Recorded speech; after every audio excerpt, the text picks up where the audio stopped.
নমস্কাৰ। যোৱা 1 তাৰিখে যি বিলাসীপাৰা ফেষ্টিভেলৰ যি ঘটনাটো হৈ গ'ল, তাত ময়ো জড়িত। মোৰ লগতে ডান্সাৰ্ছ আছিলে আৰু এংকৰ আছিলে, যিখিনিক মই দায়িত্ব লৈ গুৱাহাটীৰ পৰা মই লৈ গৈছিলোঁ। একমাত্ৰ মোৰ বন্ধুৱে কোৱা কাৰণে কোনো বিনা এডভান্সত মোৰ নিজৰ পইচা খৰচা কৰি গুৱাহাটীৰ পৰা বিলাসীপাৰালৈকে মই গৈছোঁ।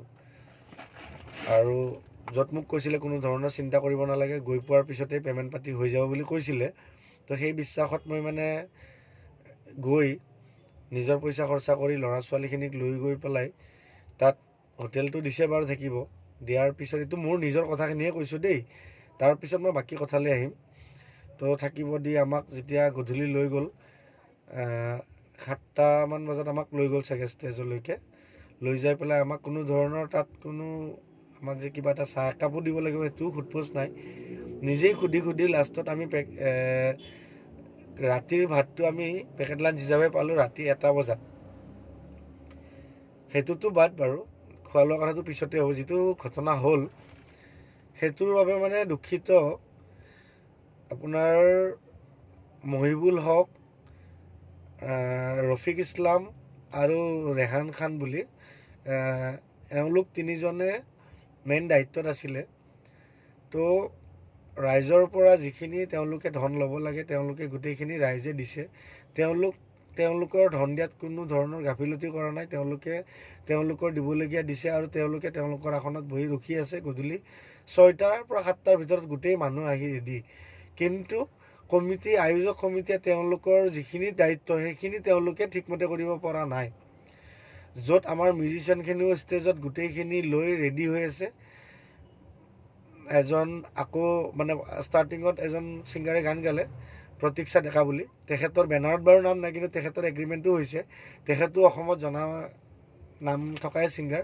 তেখেতৰো কোনো নাম নোহোৱাকৈ তেখেতকো ইনভাইট কৰিছে। তো ইমান বিশেষ মই গম নাপাওঁ, তথাপিও আমাৰো ডান্সাৰ্ছখিনি কোনো বিনা এডভান্সত গৈছে। আমাৰো ডান্সাৰ্ছখিনি সেই ছিংগাৰজনীৰ লগত নাচিছে। মেইন আৰ্টিষ্টক আমিও চবেই ৰখি আছোঁ। কিন্তু চাউণ্ডো বাৰে চাউণ্ডৰ মালিকে মোটামুটি 3বাৰমান চাউণ্ড অফ কৰি দিছে। বাৰে আমাৰ এংকৰে সোধে কিয় অফ কৰি দিছে। আমি পে'মেণ্ট পোৱা নাই, তাৰ বাবে আমি অফ কৰি দি আছোঁ। যদি আমি ফুল পে'মেণ্ট নাপাওঁ তেতিয়াহ'লে মেইন ছিংগাৰে গান গাব ইয়াত নোৱাৰিব। এনেকুৱা পৰ্যন্তও কথা আহিছে।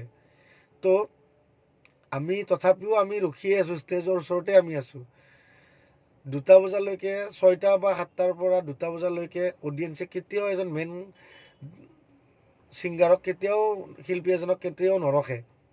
কাৰণ তেওঁলোকে পইচাই দিছে এইটোৰ কাৰণে। আৰু অলপ পইচাও নহয়, 100 টকা 200 টকাও নহয়, 500, 1000, 2000লৈকে টিকেট কিনি পেলাই তেওঁলোকে আহি পেলাই ৰখি আছে যে মহম্মদ ফেজ আহিব আৰু ঋতু পাঠক আহিব। তো তেওঁলোকক কোনো ধৰণৰ নাহিল। আৰু তেওঁলোক আহিছে, তেওঁলোকক প্ৰাপ্যৰ ধন নিদিয়াৰ বাবে তেওঁলোকে ৰৈ আছে। আৰু আমাৰ যি বন্ধু কৌশিক, তেখেতৰ কোনো ধৰণৰ এইকাৰণে দুখ নাই। তেখেতক এটা কথা দিছে, আহি পেলাই সকলোকে পে'মেণ্ট কৰিবৰ কাৰণে।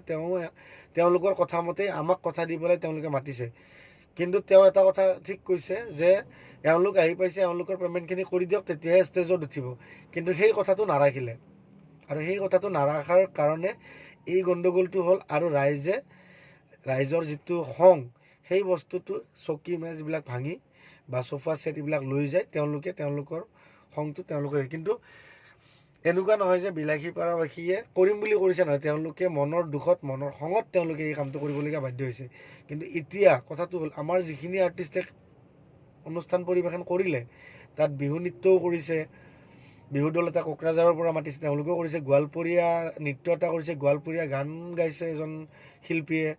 লগতে আমাৰ ডান্সাৰ্ছখিনি নাচিছে, এংকৰৰ কাম কৰিছে, লাইটৰ কাম, চাউণ্ডৰ কাম কৰিছে। কিন্তু সেই পে'মেণ্টখিনি ক'ত যাব? সেই পে'মেণ্টখিনি কোনে দিব? আমি যে নিজৰ পইচা ভৰি অহা যোৱা কৰি খাই লৈ আহিলোঁ, এই প্ৰাপ্যখিনি আমাক কোনে দিব?